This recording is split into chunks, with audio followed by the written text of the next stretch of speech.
Doctor Nahid Fayyaz Qidwai, doctor Zulnoorain Haider Alvi اور doctor عامر صدیقی شامل ہیں۔ پرگتیشیل سماجوادی پارٹی کے صدر شیوپال سنگھ یادو نے سابق مرکزی وزیر و مین پوری پارلیمانی سیٹ سے بی جے پی امیدوار رگھوراج سنگھ شاکیہ کو ہدف تنقید بناتے ہوئے کہا کہ بی جے پی امیدوار میرا چیلا نہیں ہے۔ شاکیہ کو موقع پرست قرار دیتے ہوئے انہوں نے کہا کہ اگر واقعی میں وہ میرے چیلے تھے تو بی جے پی میں شامل ہونے سے پہلے بتا کر جاتے، چھپ کر بی جے پی میں نہیں جاتے۔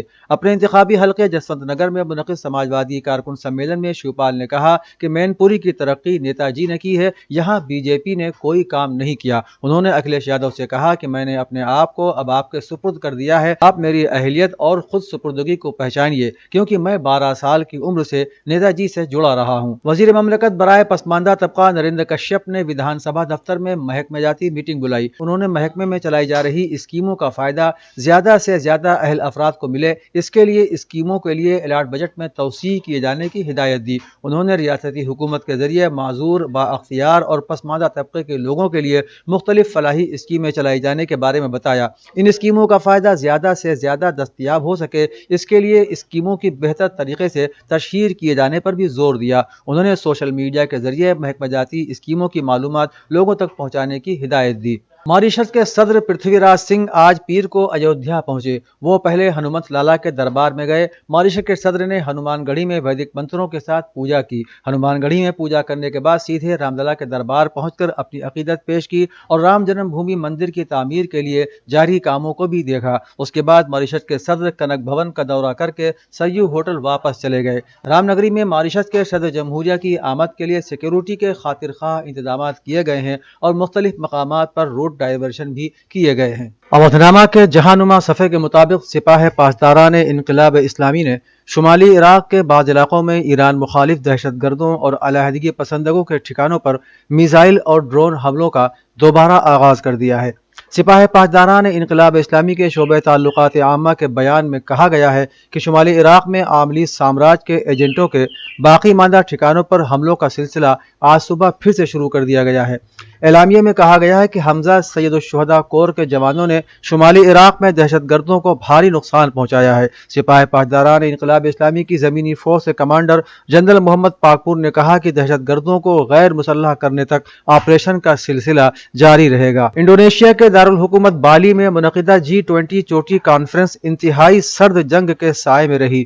روس یوکرین تنازعہ اور امریکہ چین کشیدگی دونوں کا G20 ممالک کے سالانہ اجلاس میں غلبہ رہا۔ تنازعات کی وجہ سے پیدا ہونے والی جغرافیائی سیاسی کشیدگی اور عالمی معیشت پر اس کے دور رس اثرات بشمول سپلائی چین میں خلل اور توانائی اور خوراک کی بڑھتی ہوئی قیمتیں سربراہی اجلاس کے اہم ایشوز تھے۔ چوٹی کانفرنس ایک مشترکہ بیان جاری کرتے ہوئے اختتام پذیر ہوئی، جس میں کہا گیا کہ آج کا وقت جنگ کے لیے نہیں ہونا چاہیے اور جوہری ہتھیاروں کا استعمال یا استعمال کرنے کی دھمکی ناقابل قبول ہے۔ ایٹمی توانائی کی عالمی ایجنسی کے سربراہ رافائل گروسی نے ایک امریکی ٹی وی کو انٹرویو دیتے ہوئے کہا ہے کہ ان کے ادارے کے پاس ایران کی ایٹمی سرگرمیوں میں فوجی مقاصد کی جانب سے انحراف کے کوئی ثبوت نہیں ملے ہیں۔ ان کا کہنا تھا کہ وہ نہیں سمجھتے کہ اب وقت آ گیا ہے کہ ایران کو ایٹمی طاقت ڈکلیئر کر دیا جائے۔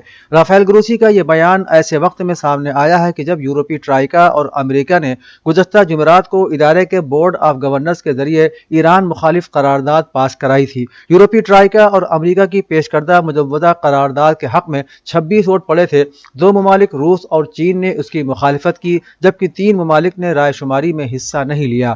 امریکی ریاست کولوراڈو میں LGBTQ کے ایک نائٹ کلب میں ہفتے کی رات کو ایک بندوق بردار کی فائرنگ کا ہولناک منظر پیش آیا۔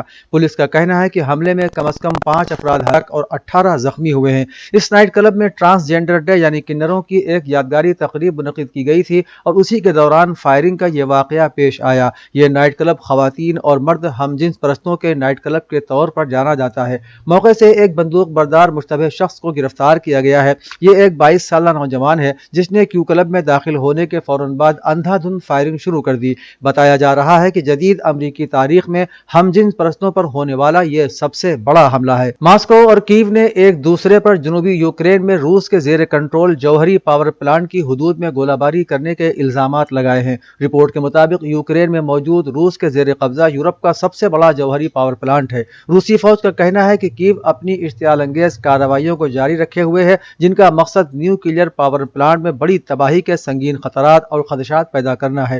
دوسری جانب یوکرین نے روسی فوج پر یوکرین کی بجلی فراہمی کو مزید محدود کرنے کے لیے پلانٹ کے ضروری انفراسٹرکچر پر گولہ باری کا الزام لگایا ہے۔ پوروانگ فوڈز کا PAPA پریم اور پوشٹک اچار، سواد دادی اور نانی کے ہاتھوں کا گھریلو پدھتی سے بنے شدھ ایوم پوشٹک اچار آئٹمز بھارت بھر میں ہوم ڈیلیوری اپلبدھ۔ ریٹس ایوم اچار آئٹمز جاننے کے لیے واٹس ایپ کریں 8299599829۔